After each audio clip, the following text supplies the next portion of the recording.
Welcome to the Haney podcast here on nofilter.net and wherever you get your podcasts, like iHeartRadio.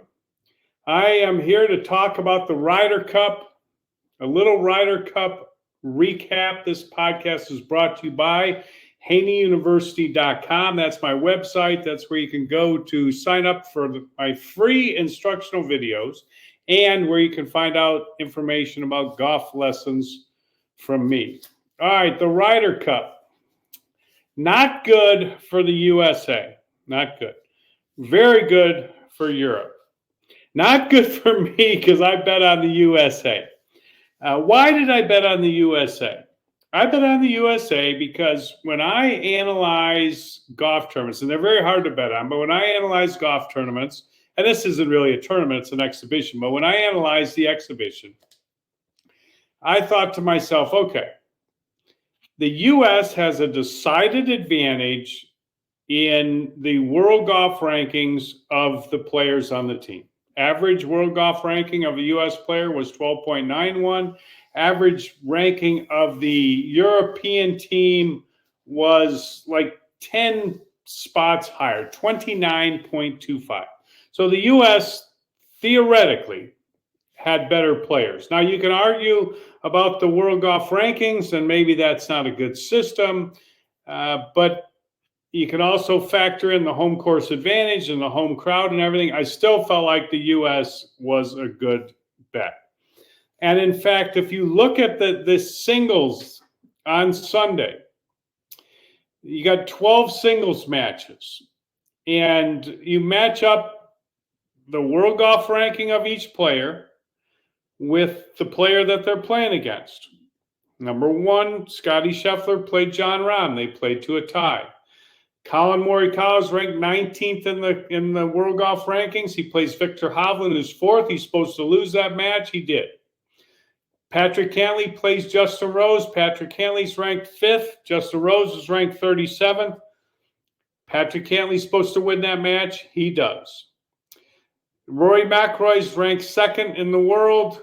He's playing against Sam Burns, who's ranked 20th. Rory McIlroy's supposed to win that match. He does. Max Homa plays Matthew Fitzpatrick. They're seventh and eighth in the world. It's a toss-up. Homa wins that one. Harman, ranked ninth. Terrell Hatton, ranked 11th. Kind of a toss-up. Again, Hatton wins that one. Brooks Koepka, I think he's about the fifth best player in the world, maybe better than that. Won the PGA, second at the Masters. He's playing Ludwig Oiberg, a just out of college kid. Koepka's supposed to win that match. He does.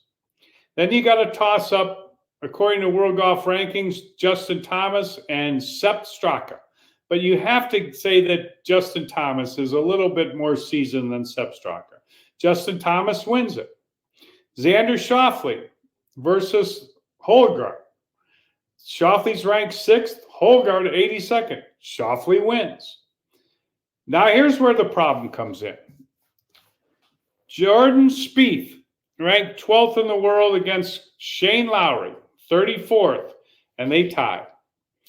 Ricky Fowler against Tommy Fleetwood. Fleetwood's 13th. Ricky Fowler's 25th. Fleetwood wins. And then you've got McIntyre ranked 55th versus Wyndham Clark ranked 10th. And McIntyre wins. If you go by the favorites in those matches, the U.S. shoulda, woulda, coulda. Won 7, lost 4, tied 1. They should win the singles. They should always win the singles for as long as I can remember on the Ryder Cup. But it hasn't been happening, and it hasn't happened especially overseas. You figure that if the U.S. had it close going into Sunday, close meaning 1 point, 2 points, they could pull it out. Well, they wouldn't have. I mean, I thought that one of the things that was great about the Ryder Cup is NBC did a masterful job of holding on to the audience, making the audience. That Ryder Cup was over the first day. Done, finished, over. Okay. But they did a masterful job of holding on to the audience on Sunday, making everybody think the U.S. still could win this thing. And then they still were saying, like, oh, there was a moment there. They were 5 points down going into Sunday, and they lost by 5 points. I mean, yeah, there was some close matches, but you know what? Okay, I found this on the web for they should win the singles. They should always win the singles for as long as I can remember on the Ryder Cup, but it hasn't been happening, and it hasn't. Oh man, it was not to be had for the U.S. team. There was no way that they were going to win that match after the start that they had. They just got absolutely drummed at the beginning, and it happened. My logic is this.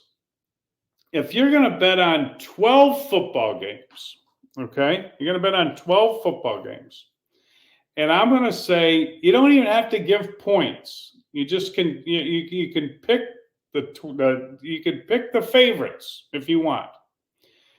You're supposed to win. That's supposed to be a good bet.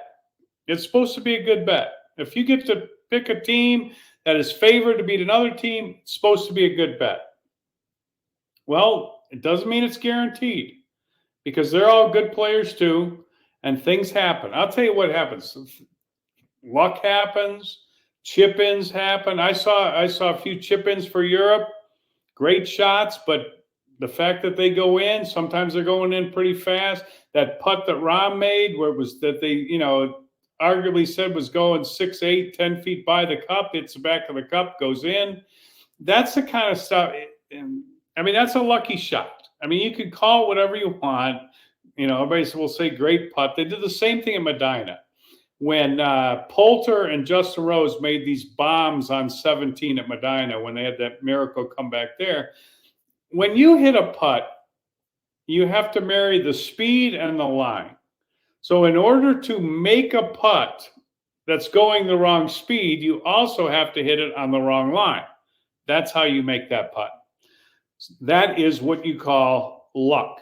Now, I'm not saying that luck determined the Ryder Cup. But I am saying that things can happen, and things do happen. The fact of the matter is even though the European players were not as highly ranked statistically as the U.S. players, they clearly outplayed them. I think I saw the statistic where it said they were like 17.5 strokes gained, approach shot to the green, better than the U.S. That's a big margin. I mean, that's a big margin. So they outplayed them, they outputted them, and I think it kind of boiled down to the big guys. I thought, okay, like how when I'm looking at that and I'm thinking, okay, logic would say the World Golf Rankings would say that the U.S. has the advantage, but you can negate that advantage if you sit certain players, okay, if you don't play certain guys and you play them less, okay, your higher ranked players, you play them less. McIntyre played 3 matches. He didn't play as much. You can do Holgard, 3 matches. You can do that. Those are their 2 highest ranked players. And they didn't play them as much. And then you play your low ranked, your better ranked players. You play them more often. That's how you can overcome. But then the guys have to play good. And this was Rory McIlroy's best Ryder Cup ever, 4-1, best Ryder Cup he's had. And obviously, if you write the formula for Europe winning, and it's just, you know what? It's pretty much going to be the same formula for U.S. U.S. had a little bit more room for error, I think, because of the depth of their lineup. They didn't have to have a 4-1 out of Scotty Scheffler. If they would have had, a 2-1-1 out of Scotty Scheffler, it would have been a heck of a lot better. They didn't have to have a phenomenal, run out of their top 3 players. And I had their top 3 players as Koepka, Scheffler, and Cantlay. Scheffler goes 0-2-2. Koepka only plays 3 matches for some ungodly reason. Probably because he's LIV. I don't know. You give me another reason why you don't play. Brooks Koepka does not get the respect. Like, this is something I get you hate LIV. I understand that. They're all evil. I don't know why they're evil, because they just made everybody a lot more money, but they hate LIV and whatever. We took him because we had to take him because he won the PGA and he was second at the Masters, and the PGA runs the Ryder Cup. We got to take him. We don't want to take him, but we got to take him. But then they play him 3 matches, and I don't get that. But Scotty Scheffler plays 4. Cantlay plays 4. Justin Thomas plays 4 matches.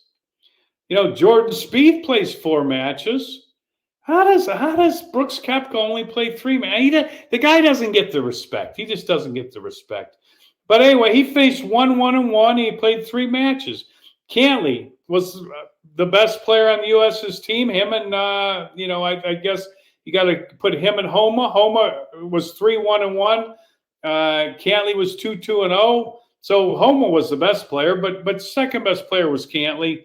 And those 3 guys, Cantlay, Scheffler, and Koepka, played a total of 11 matches. But Rahm, Rory, and Hovland, their big 3, played 14 matches. And there you're banking on your depth. And, which is fine for, the whole depth thing is great. And the rest thing is good. And, you're going to be better in the singles. We want our guys rested. We got depth advantage in singles. But the problem is it was over before the singles started. And that's that was about. No, I don't think the captain could have necessarily changed this whole thing. I got to be honest with you. I listened to all of these people talk about why the U.S. lost, and it's just the reasons are just amazing. I mean, it's like the number one reason everybody comes up with is Europe is more of a team, and I'm like, what does that mean? I just don't. I know I hear this all the time. My friends text me, my students text me. People just make such a big. The media the media loves to talk about it, and I think of it kind of like I do with hitting golf shots. The golf ball does not know you're nervous. The golf ball does not know what kind of team you are, what kind of team player you are, what your team unity is like. I didn't see like the U.S. had this big issue with team unity. I hear people talking about it, but I don't see it. I do see Europe is a close-knit team. I get it. And does that help them raise the level of their play? I'm sure it does. I'll give you that it does. But the U.S. didn't need to raise the level of their play. They just needed to play to the level of their capabilities, and they didn't do it. That's just the fact. When the number 1 player in the world goes 0-2-2, and that's not going to get it. That's not going to get it. When you play all these guys that are, your captain's picks, and you play all the captain's picks, and what did they do? Ricky 0-2-0, Spieth 0-2-2, JT 1-2-1. I mean, how did it work out there? It didn't work out too good. But I look at it and I say they just didn't play good. They didn't. Luck is a factor. It wasn't their week. It's not going to be a blowout. It's 18 holes of golf. Luck's a factor. The crowd's a factor. This week, they didn't play as good. The U.S. team didn't play as good. And Europe just played great. And like somebody said, like you look at it and they're making a ton of putts. I mean, they're throwing it in from everywhere. And you know what? Last time they played at Whistling Straits, it was a joke. It was an absolute joke. U.S. had a better team. They should have won by some margin, but they boat raced them because they were throwing it in from everywhere. I mean, they were making everything. It's just like everything was going in, and Europe couldn't make a thing. This time, Europe made everything. U.S. couldn't make a thing. And sometimes that's just what happens. That's what happens in golf. I just don't. I don't know how better, team chemistry, whatever that they think the problem is here with the U.S. team, better team chemistry. I don't know how that helps you. How does that help you make more putts? How does that help you? I mean, Ricky Fowler didn't hit it in the water on 16 because we have bad team chemistry. I just don't. I just don't see the logic in all this whole chemistry talk. Now, I can see some logic in the fact that Europe had played that course more than us, and we didn't. Everybody didn't even play, the extra practice rounds there. I could, there's some logic in that. Although I don't think we got like out course managed there. You got 12 guys, great players. I mean, they should be able to figure out how to play a golf course. But the more times you play it, the better it is for you. There's no doubt about that. So that's a little edge. The one thing that probably does make a lot of sense is the fact that the U.S. took 5 weeks off, okay?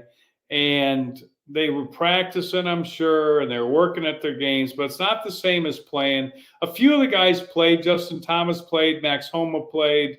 They played up in Napa Valley at the Fortinet tournament, and they got a little something in there. But the European team had 7 other players were in the top 10 at the tournament the week prior to the or 2 weeks prior to the Ryder Cup. So that's something. I mean, I think that probably has something to do with it. It kind of goes to what I was saying about, when you pick players that are hot, how do you know they're going to be hot? Like for the Ryder Cup, the U.S. team, how do you know the guy's going to be hot when you pick them a month, or 5 weeks before the real Ryder Cup? You don't know. I mean, in golf, you could be hot today and not hot tomorrow. You could have a great week this week and not a great week next week. But the closer you are to the date that you're playing well at, probably the better off it is. I mean, we got to concede that fact. And the U.S., we hadn't played much. We hadn't played. So the guys just collectively did not play good. Europe played fantastic. They made putts. And seemingly they maybe caught a couple more breaks. That was a horrible break for Max Homa in the singles on the 18th hole. He overcame it and won, but I mean, that's just a horrible break. I didn't see any breaks like that were, that was a terrible break. He still won, but that was a bad break. The putt, that's a big change. I mean, that putt Rahm made, going in at the speed it was going in at, that was a big one. That thing's scooting by pretty good. That's a break. Wrong speed, wrong line, goes in. I mean, that's a break. There's a few chip ins there. I mean, there's something fortunate about a chip in. I mean, Spieth had one too, but I saw more than that on Europe's side. And it's not, you could look at it and say, well, they have better short games, but they don't. I mean, statistically, that's not what it says. But, you're not going to hole shots left and right from off the green, and they ended up doing it. But it was, it was a Ryder Cup that when you look at, it wasn't a great watch. I mean, I gotta say that. But I thought NBC did a great job trying to make you think it was coming down to the wire. And they held their audience pretty good by doing that. And some of those matches on Sunday were pretty good. They got a few too many drivable par fours for me. I mean, I one of those on a golf course is nice. 3 of them, I don't know. I mean, what are we playing? An executive course out here? I don't, but that's part of the deal. See, this is what they, they got all these analytics going now. They got all these analytics going. And what they're figuring out, okay, if we put the fairways at this width, and we put the holes at this length, and we put the rough at this depth, at this distance, this is going to give us a statistical advantage. And, obviously there must be something to it, because the home team sure seems to be winning a lot. And the crowd, I mean, let's face it, the crowd, the crowd means something. And, but it's going to be that way. It's going to be that way. And if the crowd is an issue, then pick players, that are pretty good at handling that kind of situation. Dust Johnson's pretty good at handling that situation. DeChambeau's pretty good at handling that. Bryson, he's pretty good at handling that situation. Patrick Reed's good at handling that situation.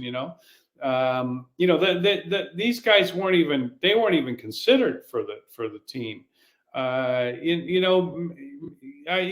Keegan Bradley's he's pretty good at handling that situation. He'll get in their face. He's done it before. It's just. If they're going to grow the rough up 2 feet tall, maybe Lucas Glover, a good ball striker, maybe he's pretty good. Man, this foursomes thing we got, where these alternate shot. I mean, you got to figure out how you're going to play alternate shot. I got to, like one of my friends, like, how do they play so bad? I mean. I shot this, I shot that. I played alternate shot, and alternate shot's a tough format. You got to figure out who's going to play. I can't second guess the pairings because I wasn't there, but I can tell you this much. Okay, if I had the statistics in front of me and I could look at them, and I could look at those statistics. And I could stand on the driving range and the golf course for 3 days, okay? 3 days, 4 days, Monday, Tuesday, Wednesday, Thursday, 4 days. I could stand on that drive range and on the golf course for 4 days. Let me tell you something. Give me those statistics and 4 days on the golf course and the driving range. I could figure out who might ought to play alternate shot, because alternate shot's a tough formula. You got to hit your ball, and it's Jordan Spieth. Nah, I don't know about that. JT, the way he was playing, I'm not sure about that. Homa, yeah, Koepka, yeah. You got to put Scheffler out there. He's one of the best ball strikers in the world. Hard for me not to put Morikawa out there. He's one of the best ball strikers. They probably, Cantley. I mean, how do you not put that guy out there? But some of the stuff maybe could have been a little different. It's easy to second guess. But my real analysis of the whole thing is they played better. Europe did. They putted better. They had the home course advantage. They had the fan advantage. They maybe got a few more breaks than the U.S. did too. And all that, when you add it up, it equals a drumming. I mean, this was like they could, they could tell us how it was almost close, but that wasn't close at all. I mean, to lose by 5 points, that's not good. I mean, that's a bad beat. That's a bad beat. And now the U.S. has got to, now they go back to Bethpage Black the next time, and then they'll have to wait again to win in Europe. And I'll tell you what, these 3 guys they got, Rory will still be a good player. He'll be a great player. Rahm, he could be a great player. Hovland, he's going to be a great player. Koepka will be, he'll be good. There's no doubt about it. But he's not going to get younger. Scheffler, maybe he'll learn. He'll figure out his putting. Maybe he will. But the script has flipped a little bit here, and I give like just right now as I'm projecting forward. Okay. Just because of those big three guys and what we got going on here in the U.S., I'm going to say that Europe has a better chance of winning at Bethpage Black. It's an early prediction. Europe has a better chance of winning at Bethpage Black than we do. The U.S. next time we go to Europe. That's what I think. But the home team is definitely, there's something to it. There's something to it. This setting up the course and all these statistics. There's definitely something to it because it's close anyways, and that's the home field, the home course is flipping things. Pretty considerably. So you know what? That's good. It makes it good. You like to see the home team. I do. In sports, I like to see the home team win. Let the fans have a nice party, have them enjoy it. I just wish it would have been a little closer. That's all I wanted. I bet on the U.S.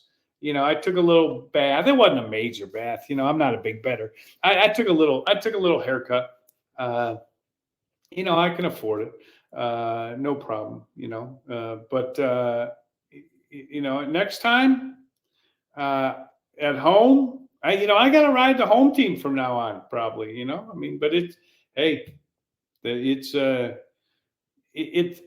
I have to say this. I've been around a long time. I'm 68 years, as my father says, I'm on the back nine now. Okay. And the Ryder Cup is much better. I mean, it's a great exhibition. It's much better now that Europe has had such great success. It's much better now than it was back in the day when, and I go back in the day when U.S. was winning every single one of them. It's much better now. It's just better. And you know what? I like to see the U.S. win. I'm a United States citizen. I cheer for the U.S. I will be losing zero sleep over the fact that Europe won the Ryder Cup. But congratulations to them because they deserved it. They beat the crap out of that U.S. team. Beat the crap out of them. All right, I'll have more on this the rest of the week, but that's just my first initial reaction. Kind of the big three, that's it. Rahm, Rory, and Hovland. They took it to them. If you look at it, 9 points for them. Koepka, Scheffler, and Cantley, 3 points for them. That's 6 points right there. They won by 5. It's pretty much it. That and the foursomes, that's pretty much where the analysis goes right there. But it was you know what? It was fun to watch. It could have been more fun. I'd like to see it come down to the last hole. That was a great last hole. I'd love to see it come down to that.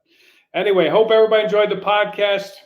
Hit the follow button on iHeartRadio or wherever you get your podcasts. And make sure you listen to NoFilter.net. Great stuff on NoFilter.net, and I'm excited to be a part of it. Hope everybody has a great day. Stay safe, stay healthy, and we'll talk to you soon on the Hank Haney Podcast.